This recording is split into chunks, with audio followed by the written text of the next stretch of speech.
伤，气氛不算融洽。在同个屋檐下，你渐渐感到心在变化。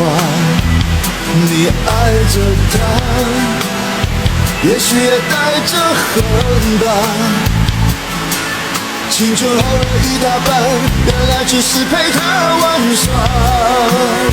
真想离开他，他却拿着鲜花。说不着边的话，让整个场面更加尴尬，不可思议吧？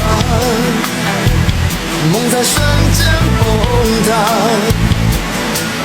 为何当初那么傻，还一心想要嫁给他？就是爱到深处才怨他，舍不